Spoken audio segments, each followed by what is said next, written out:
میدونستی آجیل مخصوص ماه تولد چیه؟ بریم ببینیم. فروردین پسته، اکثرا خندان، پر انرژی و فعال، یه جوریان که همه دوستشون دارن. اردیبهشت تخمه کدو، لطیف و زیبا ولی بی‌حال. میگه که وقتشون رو واسه اثبات خودشون به بقیه تلف نمی‌کنن. بودی نبودی نباش.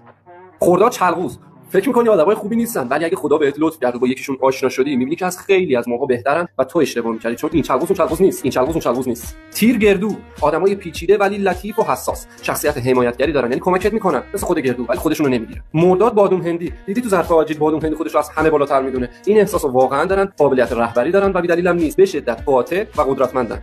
اینجا نوشته شهریور کیشمیش، خیلی انعطاف پذیر و پایه، با همه خوبن، یعنی هم میتونه تو آجیل باشه و به سلامتی کمک کنه، هم میتونه مثلا توی این بطری‌ها باشه و بازم کمک کنه. نه نمیگن کلا، یعنی هر کسی باید یه رفیق شهریوری داشته باشه. بخواد مهر بادوم زمینی، نرمال و متعادل، باشون اوکی باشی باز اوکی ان. زیرابی بری تلخ میشن، دهن تو سرویس، معمولا هم آدمای خونسرد و آرومی هست. آبان تخم ژاپنی، رکن، خیلی سرسختن ولی قلب مهربونی دارن که نمیخوان نشونش بدن. یه گوشه نشستن واسه خودشون، کاری به کاری کسی ندارن، ولی اگه رفتی سمتشون باید بلدشون باشی، وگرنه تو دهنت خورد میشن، اوقاتتو تلخ میکنن. آذر نخود، ساده، بیریا، خوشبین، فقط دنبال هیجانن، تو آجیل هستن، تو خورش هستن، تو آش هستن، تو کنسروشون هست، خیلی ماجراجوان و اعتماد به نفس بالایی هم دارن. دی تخمه آفتابگردون، خیلی مستقل و جدی ان، ولی رفتارشون با آدما باعث میشه که اولین تخمه رو که خودی تا تهش رو بخوری، یعنی اول که باش آشنا شدی دیگه مجبوری تا تهش باشی، چون که خیلی اوکی و مهربونه. بهمن بادوم درختی، پر هیجان، پر حرف و خیلی غیر قابل پیش بینی، ولی خیلی دلسوز و دلرحمن، آزارشون به هیچ کی نمیرسه. اسفند ماکادمیا، خاصن، تو هر خونه ای ماکادمیا نمیبینی باشه، همونطور که اسفندی نمیبینی تو هر خونه ای باشه، اصلا کمن انگار، ولی به شدت